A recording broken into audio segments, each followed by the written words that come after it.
4 square meters of leather to make a boot. They begin cutting the boot parts. This punch, with the help of a press, cuts the different pieces of leather. They also cut brown fabric pieces, the interior lining of the boot, made from a foam base and woven polyester fibers. This paring machine thins the edges before they're sewn. During the cutting, each piece of leather is identified by its size.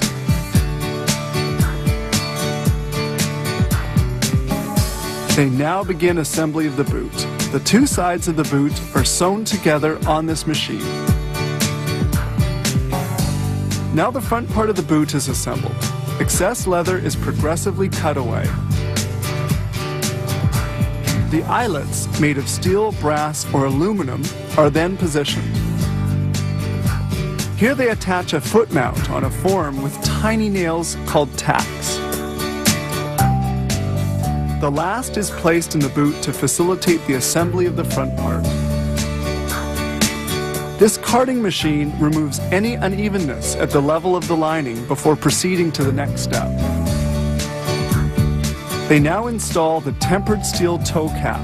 The lining is pulled, they insert the cap and fix it well in place.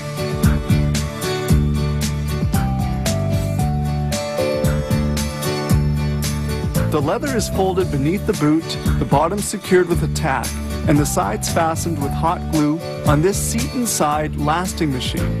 The boot front is now finished. We get a good view of the application of the hot glue.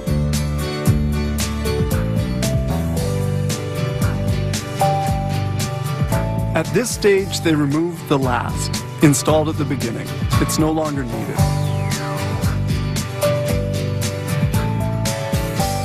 Now the sole will be installed.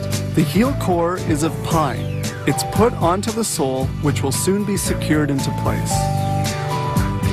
Here they proceed with machining and welding of the rubber sole to the boot tip.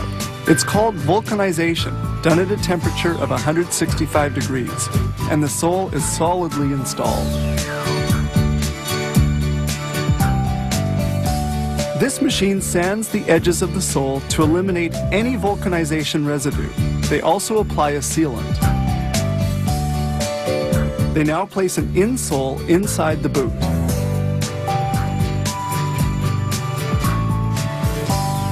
Here they install the laces and stitch on the labels. The boots now leave for the packaging area.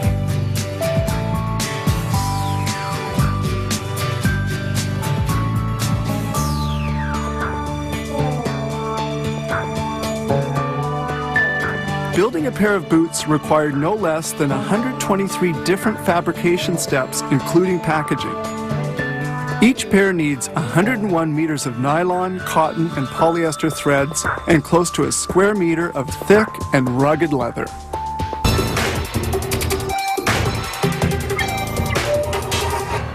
You know those big electronic signs with lights, color, animation? Well, this little thing is where it all starts. Digital electronic signboards are sometimes used as giant television screens or to post written messages. They come in different sizes, from a few meters all the way up to several hundreds of square meters. The creation of a sign starts with plans drawn by engineers and architects. Hundreds of plans are created by computer, among other methods, and require between 2 days or even a month of work. Millions of tiny lights, or light-emitting diodes called elements, make up the screen's surface. These elements are made of germanium, gallium nitrate, and silicon semiconductors covered with plastic. These elements have to be placed so as to form a matrix. Each of the 20 machines at this plant can install and solder 1,500 elements an hour. Lighting up an element requires only 10 to 20 milliamperes, and they last for about 150,000 hours. All the wires are placed behind the matrix and the different electrical connections. This conceals everything behind the sign and shelters it from the weather. Depending upon the distance from which the sign will be seen, spaces between the elements vary from 2.5 millimeters to several centimeters. A workman now makes the electrical connections. the wires have to be solidly connected to resist shaking caused by movement of the sign board. The matrices must operate together and require controllers which send information from one to the other. Thus, each group controls its own image. Each matrix has to be electrically powered and integrated to its own 5-volt element illuminating connector.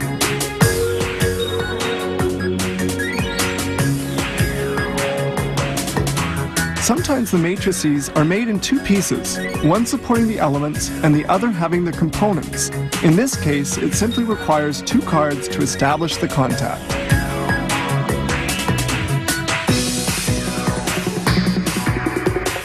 Now they connect the information cable, which lights up and extinguishes the elements. Each matrix has 2 connectors, one which supplies the electric current and the other which carries the sign's information. Here they verify the functioning of each matrix. Then they can begin to join matrices together to construct the sign board. We see here all the colors assembled as they will be on the screen. The boards are sometimes installed outside and are thus vulnerable to the weather. That's why they put on this rubber strip which waterproofs it. The matrices are now assembled together. Then 10 matrices are joined to make up a module.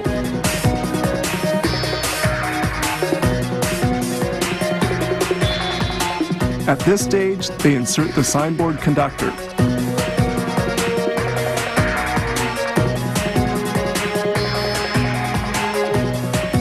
Then the wires are connected. These wires transmit electric current and all the information relating to the sign. The elements require a very low voltage current, about 5 volts. Each module is then provided with its own converter to maintain a steady voltage.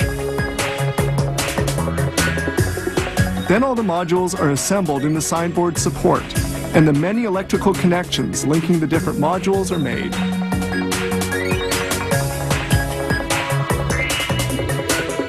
This gigantic sign board is a composition of 35 modules and 12 matrices.